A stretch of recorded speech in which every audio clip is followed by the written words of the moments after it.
ladies outnumber men on the days.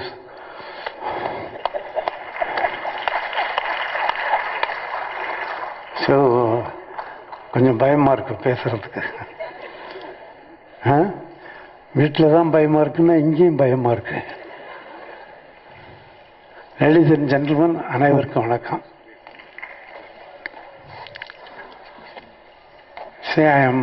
உட்காந்து அங்கே சீட்டில் உட்காந்துருக்கும் போதே I have been thinking of the first film Aval Oru Thodar Kathai, which I have done and which I have introduced Sri Priya there. நான் அவட ஒரு இது செக் பண்ணிக்கிட்டேன், இதுதானே ஃபஸ்ட்டு ஃபிலிமில் தானே பண்ணேன், இல்லை வேறு அப்படின்னு கேட்டேன். ஷீ செட் சைமல்டேனியஸாக ஒரு படம் நடந்திருக்கு அப்படின்னு சொன்னாங்க. நம்ம படம் ஃபஸ்ட்டு வந்துருத்துன்னு நினைக்கிறேன் நான். So that was my first film. Rather I was lucky to have her as my first introduction.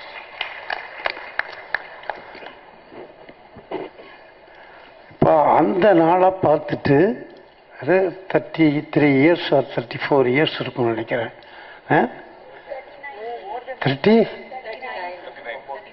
சரி, அவங்க கரெக்டாக சொல்லுவாங்க, எனக்கு ஒன்றும் ஞாபகம் இருக்காது. அதுக்கப்புறம் இன்னைக்கு உட்காந்து பார்க்கும்போது எனக்கு வேறு எதுவுமே தோணலை. எந்த அளவுக்கு ஸ்ரீபிரியா வளர்ந்துருக்காங்கிறத பார்க்குறேன் நான். இவ்வளோ பெரிய படத்தை ஸ்ரீபிரியா டைரக்ட் பண்ணுறான்னு பார்க்கும்போது எனக்கு ட்ரெய்லரை பார்த்த உடனே என்ன இப்படியெல்லாம் பண்ணியிருக்கல ஸ்ரீபிரியா. இன்னொன்று அந்த படத்தை பார்க்கும்போதெல்லாம் நான் அவளுக்கு சொல்லி கொடுத்தது வராது, இன்னும் ஒன் மோர்னு நான் சொன்னது அதெல்லாம் ஞாபகம் வருது.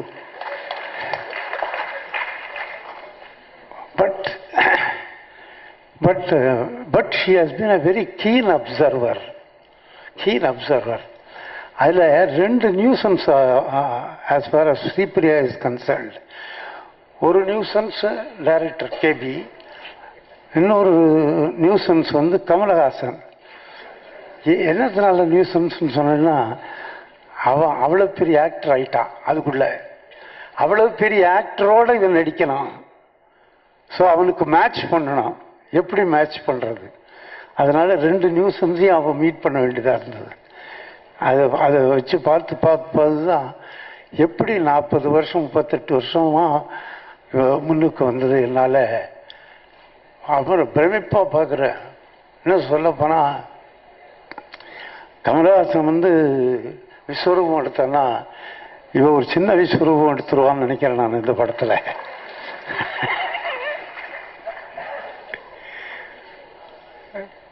அதாவது முதல்ல அந்த ஒரு படம் பண்ணி உடனே இம்மீடியட்டாக அதே தெலுங்குலையும் பண்ணேன் நான்.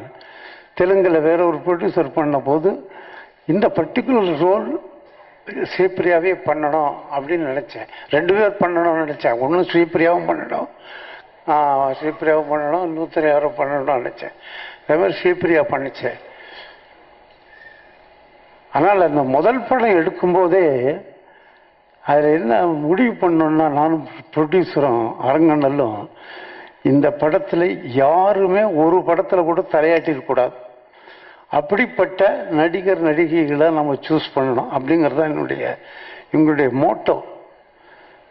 அப்புறம் பார்த்து எல்லாரும் ஃபிக்ஸ் பண்ணிக்கிட்டே வந்துட்டோம். ஒவ்வொருத்தராக ஃபிக்ஸ் பண்ணிகிட்டே வந்துட்டோம். இந்த விகட கவின்னு ஒரு ரோல் வருதே, அந்த ரோலுக்கு யாரை போடுறது? எத்தனையோ பேரை பார்த்துட்டேன், முடியல, வேற வழி இல்லை. கமலஹாசன் ரோட்டில் போயின்ட்டுருக்காரு, நடந்து போயின்ட்டுருக்காரு. நானும் அரங்கனும் அம்பாசிடர் காரில் வந்துட்டுருக்கோம். சார் கமலஹாசன் போகிறான், நிறுத்து வண்டி. கமலஹாசன் வண்டியில் ஏறிக்கோன்னு வண்டியில் ஏறிட்டார். எங்கே சார் போகிறோன்னு கேட்டான். நம்ம அரங்கநாள் ஆஃபீஸுக்கு போகிறோம் அப்படின்னு சொன்னேன். அரங்கநாள் ஆஃபீஸுக்கு போனோம். ஒரு படத்தில் நடிக்கிறியா அப்படின்னு கேட்டேன். இப்போ என்ன பண்ணிட்டு இருக்கேன்னு கேட்டேன். வேறு எதுவும் சொன்னார், எதுவும் படம் சொன்னார், ஞாபகம் இல்லை. இந்த படத்தில் பண்ணுறியான்னு கேட்டேன். ஒரு நல்ல ரோலு அது உன்னை விட வேற யாரும் பண்ணிட முடியாதுங்கிற ஒரு பயம் வந்துருச்சு எனக்கு. எல்லாரையும் நியூஸ் ஃபேஸாக இன்ட்ரடியூஸ் பண்ணால் கூட அந்த ரோலை ஒன்னால தான் பண்ண முடியுங்கிற ஒரு நம்பிக்கை எனக்கு இருக்குது. அதனால் நீ பண்ணணும் அப்படின்னு கேட்டு கமல்ஹாசன் மட்டும் அதில் எக்ஸப்ஷன். மற்றவங்க எல்லாரும் புதுசு, அத்தனை பேரும் சக்ஸஸ்ஃபுல்லானாங்க. அதில் நடித்தா சின்ன பையன் ஒருத்தன், அவன் கூட மிகப்பெரிய சக்ஸஸ் ஆனான். ஸோ அதெல்லாம் தான் நினைவுக்கு வரும்போது இந்த படத்தை பார்க்கும்போது, மாலினி 22 பாளையங்கோட்டை பார்க்கும்போது, இந்த ஸ்ரீபிரியா இந்த படத்தை எடுக்கிற எவ்வளோ தைரியம் இருந்தால் இந்த படத்தை எடுப்பாங்க. ஸ்ரீபிரியா என்னாலேயே முடியுமான்னு நினச்சி பார்க்குறேன். பயமாக இருக்குது, எனக்கே பயமாக இருக்குது. ஆனால் அந்த படத்தை, ஏன்னா அது ரொம்ப சூப்பர் ஹிட்டாக போன ஒரு மலையாள படம் அது. பட் அந்த இஷ்யூ வேறு, ரொம்ப ஒரு நல்ல இஷ்யூ, கரண்ட் இஷ்யூ வேறு. கரண்ட் இஷ்யூவாக இருக்கும்போது அதை எடுத்து சொல்கிறதுக்கு தைரியம் வேணும், தில்லு வேணும் முதல்ல. ஏன்னா பல ட்ரபுள் வரும், பல கேஸ்கள் வரும், யாராவது கேஸ் போடுவான், அவன்மா இதுமா ஏதாவது பண்ணுவாங்க, சரியாக வரவிட மாட்டாங்களே. அதனால் அது அந்த பயம் வேறு இருக்கும். அப்படி இருக்கும்போது நீங்கள் ஸ்ரீபிரியாவை நான் congratulate her for volunteering to take this film.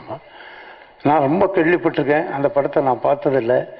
But இப்போ நீங்கள் காட்டின அந்த ட்ரெய்லரை பார்த்தேன், சாங்ஸ் பார்த்தேன். சாங்ஸ் எல்லாம் ரொம்ப பிரமாதமாக இருக்குது, ரொம்ப பிரமாதமாக. My congratulations to the music director. And அதே மாதிரி நான் Muthukumar has come out with beautiful lyrics.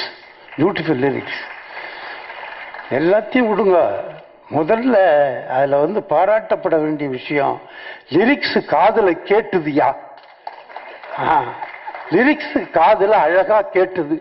வேற எந்த படத்துலையும் எனக்கு நான் கேட்டதில்லை. எந்த படத்துலையும் இன்னைக்கு என்னால் கேட்க முடியல. என்ன வார்த்தை சொல்றவனுக்கும் அது சரி, அது தெரியாது சார், யாருக்குமே தெரியாமலே பாட்டுகள் நடந்துகிட்டு இருக்கு. அப்புறம் பட் எல்லா வார்த்தைகள், அதுக்காகவும் நான் கங்க்ராச்சுலேட் பண்றேன், மியூசிக் டைரக்டரையும் கங்க்ராச்சுலேட் பண்றேன்.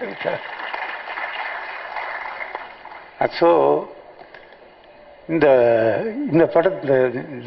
படம் ரொம்ப அற்புதமாக வரும்னு தோன்றது எனக்கு. ஹிந்தியில் வேற எடுக்கிறீங்க, நீங்களே எடுக்கிறீங்கன்னு நினைக்கிறேன். நீங்களே ரைட் வெரி குட். ரெண்டுலேயுமே மிகப்பெரிய வெற்றி வரணும், சக்ஸஸ் வரணும். நான் உன்னை வாழ்த்துறேன். With all my vocabulary at my command, I wish you good luck. வேற என்ன, எனக்கு ஒரே ஒரு சின்ன விஷயந்தான். இப்போ நாங்கள்லாம்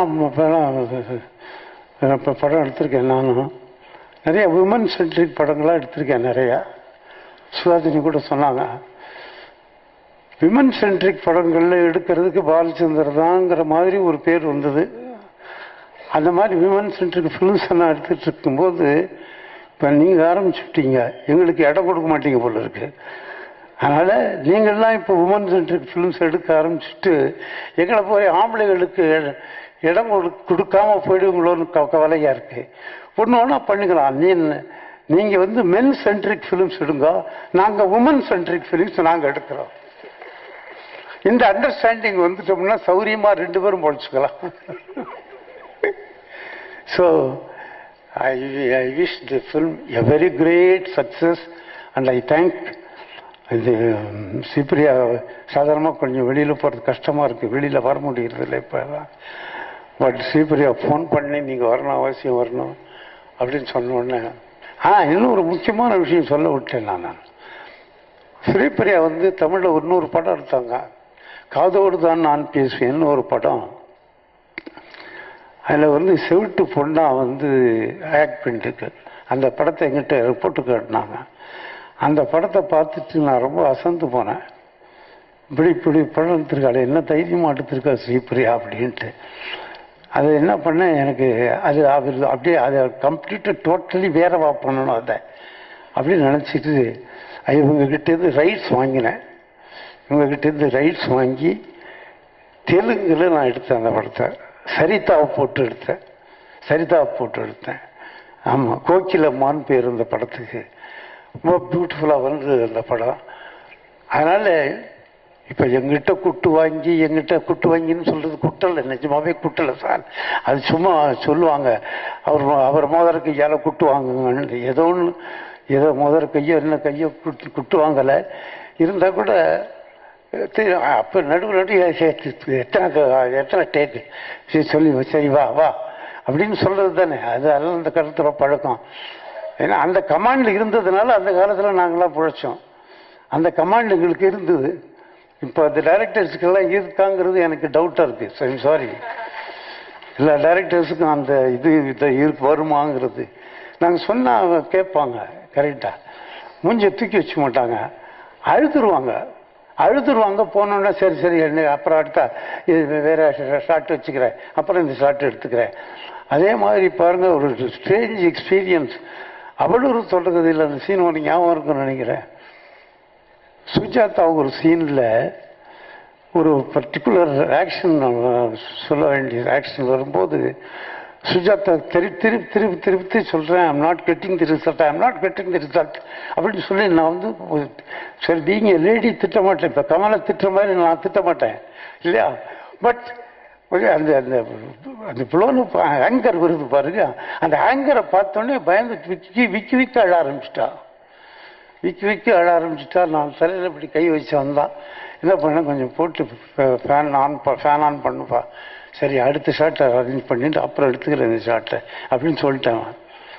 ஸ்ட்ரேஞ்சிலி இது நான் தெலுங்கில் எடுக்கும்போது ஜெயபிரதா அதே சீனு.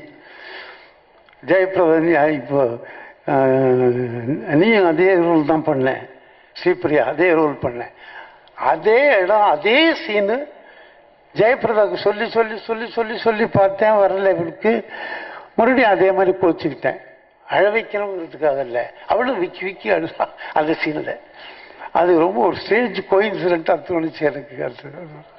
அது of course I wanted to share my experiences because அதெல்லாம் கிரீன் இன் மை மெமரி. அதனால தான் அவங்களோட நான் ஷேர் பண்ணிக்கணும்னு நினச்சேன். அதனால் ஸோ காட் பிளஸ் யூ. அப்புறம் mister Sethupathi, good luck for you, sir. Good luck for you as a producer. Good luck for you as the director of the movie. இந்த படம் பெரிய ஹிட் ஆகும், டெஃபினட் ஆகும். அண்டு ஷார்ட்ஸ் எல்லாம் கூட பார்த்தேன். And the camera work is excellent, extraordinary, very good. ரொம்ப நல்லாயிருக்கு, கேமரா ஒர்க்கெல்லாம் ரொம்ப நல்லாயிருக்கு. ஐ wish you luck. Good luck. Thank you.